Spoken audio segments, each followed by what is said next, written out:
POCSO act అంటే ఏమిటి, ఇది ఎవరికి వర్తిస్తుంది, ఇందులో ఏ ఏ కేసులుంటాయి, ఎవరి మీద ఈ కేసు పెట్టవచ్చు, న్యాయం రుజువైతే నేరస్తుడికి ఎన్ని సంవత్సరాలు శిక్ష పడుతుంది అని ఎన్నో విషయాల గురించి ఈ పోక్సో చట్టం గురించి మనం డీటెయిల్గా తెలుసుకుందాం.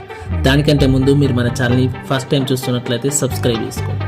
పోక్సో యాక్ట్ పూర్తి పేరు లైంగిక నేరాల నుండి పిల్లల రక్షణ చట్టం. దీన్ని ఇంగ్లీష్లో చిల్డ్రన్స్ ప్రొటెక్షన్ యాక్ట్ అని అంటారు. ఈ చట్టం 2012లో తీసుకురాబడింది.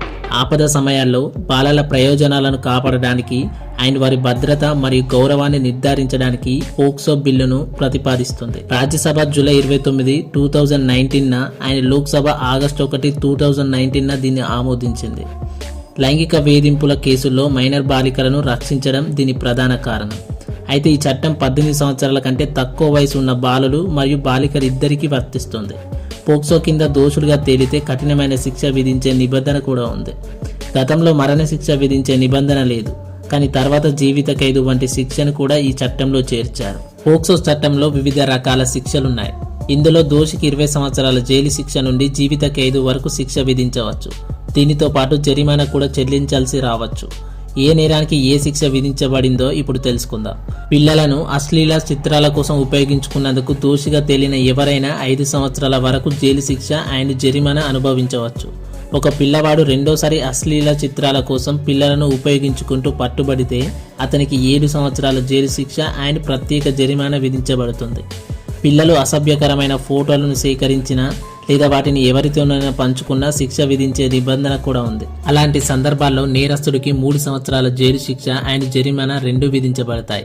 16 సంవత్సరాల కంటే తక్కువ వయసు ఉన్న పిల్లలపై లైంగిక వేధింపులకు పాల్పడితే 20 సంవత్సరాల జైలు శిక్ష నుండి జీవిత ఖైదు వరకు విధించబడుతుంది. అయితే ఈ కేసులో మైనర్ మరణిస్తే దోషికి మరణ శిక్ష కూడా విధించవచ్చు. పోక్సో చట్టం యొక్క ముఖ్య లక్షణాలు: పిల్లలతో సంబంధం ఉన్న లైంగిక వేధింపులు మరియు అశ్లీల చిత్రాలను పరీక్షించడానికి సమగ్ర చట్టపరమైన చట్టాన్ని అందించడం పోక్సో యొక్క లక్ష్యం. ఈ చట్టం 18 సంవత్సరాల కంటే తక్కువ వయసు ఉన్న పిల్లలందరికీ వర్తిస్తుంది మరియు ఏ జెండర్కైనా సమానంగా ఉంటుంది. అంటే అబ్బాయిలు మరియు అమ్మాయిలు ఇద్దరిని రక్షిస్తుంది. పిల్లలు స్నేహపూర్వక విధానాలు: పోక్సో పిల్లల బాధితుల దుర్బలత్వాన్ని గుర్తిస్తుంది మరియు పిల్లల అవసరాలకు సున్నితంగా నివేదించడం, దర్యాప్తు చేయడం మరియు పరీక్షించడం కోసం విధానాలను నిర్దేశిస్తుంది.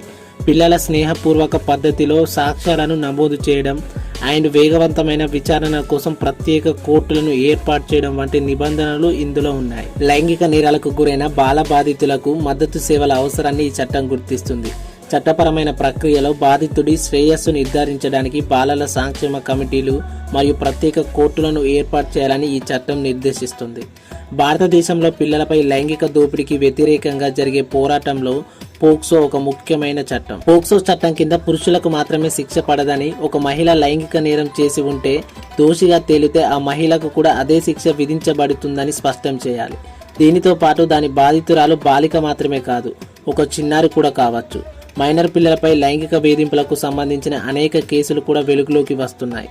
అటువంటి పరిస్థితులలో ఈ చట్ట ప్రకారం నేరాలు చేసే వారందరికీ సమాన శిక్ష విధించే నిబంధన ఉంది మరియు బాధితుడు బాలుడైతే అతనికి కూడా సమాన న్యాయం అందించాలని నిబంధన ఉంది. మరి ఇది ఫ్రెండ్స్ పోక్సో యొక్క యాక్ట్. దీని గురించి మీకు ఈజీగా అర్థం కావాలి అంటే రీసెంట్గా వచ్చిన కోర్ట్ మూవీ చూడండి. అందులో ఈ పోక్సో చట్టం గురించి డీటెయిల్గా చెప్పారు. లైక్ చేయండి, షేర్ చేయండి. ఇలాంటి వీడియోస్ మిస్ కాకుండా ఉండడానికి మన ఛానల్ని సబ్స్క్రైబ్ చేసుకోండి. Thanks for watching.